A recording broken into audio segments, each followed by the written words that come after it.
In today's video, I'm going to be talking about what I think is possibly the most important thing that you can do for yourself in 2019. Hey guys, I'm Kiki. In today's video, I'm going to be talking about what I think is possibly the most important thing that you can be doing for yourself to have a great 2019. But before I get into that, I need to say a quick, I'm sorry. I had so much Christmas and New Year's content planned for you guys and it was all off to a great start. I was having so much fun putting out all these videos for you guys and it all came to a screeching halt when I got sick. So I've actually been quite sick. That was the catalyst for today's video because what I think the very most important thing that we can do for ourselves in 2019 is to take ownership and control of our health. Now, there are so many things that we can do to improve our health, you know, in regards to diet and exercise, things like that. But today's video is simpler than that. Today's video is something so easy, you can knock it out in an afternoon and know that you have taken control of your health for the upcoming year. Today, I will be talking to you about the health appointments that every woman needs to be making today for better health in 2019. Right, so the very first appointment that I think we should all be making is an appointment with our GP just for a general checkup. So every year, it is a good idea to go in and just have all the basics checked over. So you can have things like your blood pressure checked, you can have your prescriptions for the year written out if you're on contraceptives or if you're taking medications for any health conditions. I like to have a full blood work done because we have diabetes in our family. I also like to have a fasting blood sugar test done. I get my cholesterol checked. I get thyroid function checked. I get hormones checked. Some of these I get checked because of existing health conditions or previous health conditions. Some are checked because of my age. I'm in my mid-30s now, so I'm thinking, you know, having my cholesterol checked annually is not a bad idea. Others are checked because of family history with medical conditions. So have a chat with your GP and see which test he or she thinks would be beneficial for you to have on an annual basis, just so that you can notice any changes early on before they become big problems for you. I like to have my blood pressure checked.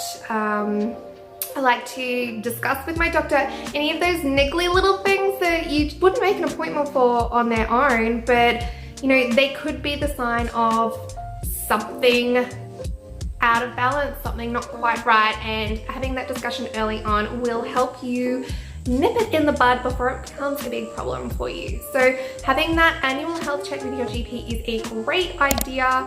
If you're in Australia, there are GPs that bulk bill. It does not have to cost you anything to have your annual checkup and to go and have some basic blood work done. So definitely do that as your very first thing. Appointment number 2 that we all need to be making is an appointment for our pap smear. I know it is just uncomfortable. It can feel embarrassing. It is not elegant in the slightest, but it is so important to do it. It literally is over in a couple of minutes and it could potentially save your life. I have a history of cervical cancer and gynecological disorders in my family. This is something that I am really proactive about. I am never late with it. Once you go over to the new screening, you don't even have to have it every 2 years. I think it's once every 5 once you go to the new screening. So make sure you ring up and make an appointment for that now if you are due for your pap smear or cervical screening test. Now in Australia, again, you can get this for free at your GP. Depending on where you live or your medical history, you may prefer to see a gynecologist. In any case, pick up the phone, make an appointment for that one now. Right, so appointment number 3 that we all need to be making is an appointment for a dental clean and checkup. Now, I will admit, I am not so great at this one myself. I do tend to put it off as long as I can. Ideally, it should be something that is done every 6 months. I have massive sensory issues with having someone else scraping away at my teeth, so I do put it off. It is something that I am personally wanting to be more proactive about, So I am making my appointment now. I will make one for my kids at the same time. But it is really important. So not only is it really painful if we have dental diseases, cavities, things like that, it can look awful, it can smell awful, and it can also lead to other health conditions. Dental disease can actually cause heart disease, you guys. And I was shocked the first time I found this out, but looking after our teeth is more important than we think. So most of us are only going to have one pair of chompers. We really need to look after them, and making an appointment with your dentist is something really quick and simple. If you have private health cover in Australia, a lot of those will give you a free checkup and clean once every 6 or 12 months, depending on your cover, with their preferred dentists. If you don't have cover, it is not terribly expensive to just have a checkup and clean. And then if you have any dental work, you can ask your dentist to create a plan for you so that you can space it out according to your finances and according to the time that you have available. I know we are all really busy running around after our kids, and it can be really difficult to get to appointments.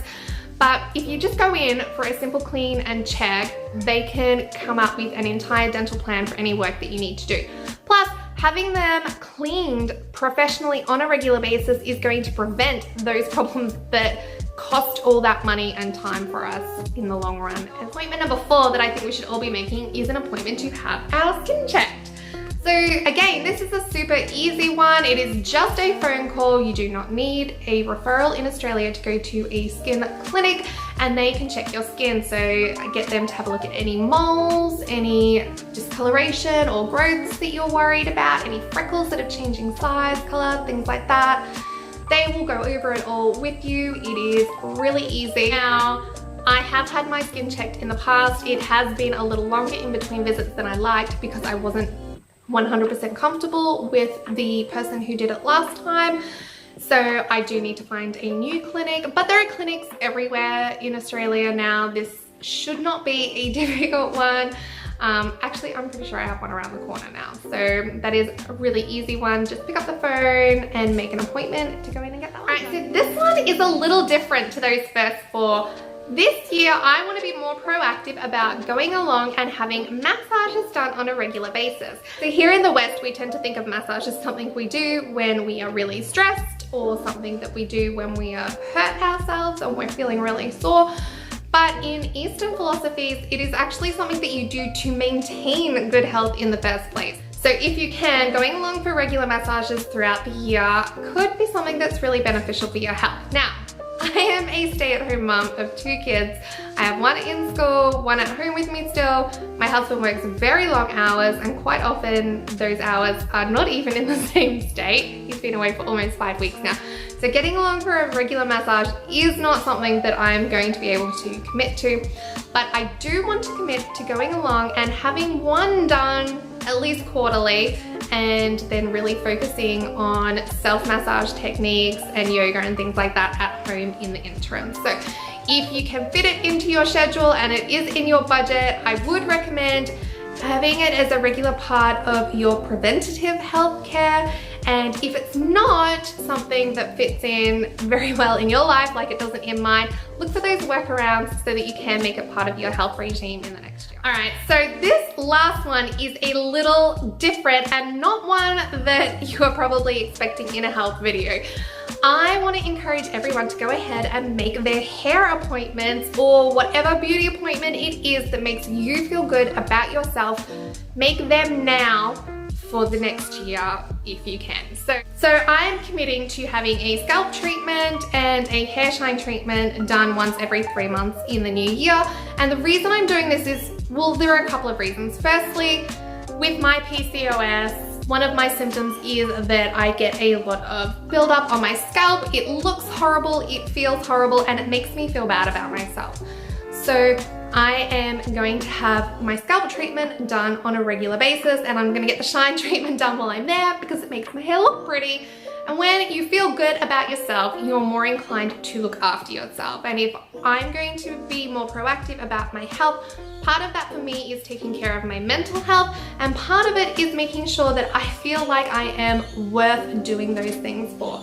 And for me, having a regular hair appointment does make me feel that way. So for you, it might be having your nails done, it might be going to the beautician. If your skin is something that makes you feel uncomfortable, having regular peels or facials or whatever it is that you do, if it makes you feel better about yourself, if it makes you want to take better care of yourself, if it is improving your life, go ahead, make those appointments now. Here are the 6 appointments that I am making to improve my health in 2019. I hope you have found this helpful and that it has motivated you to take control of your health this afternoon. Do it today. Now that you have finished watching this video, go and pick up the phone, make those appointments.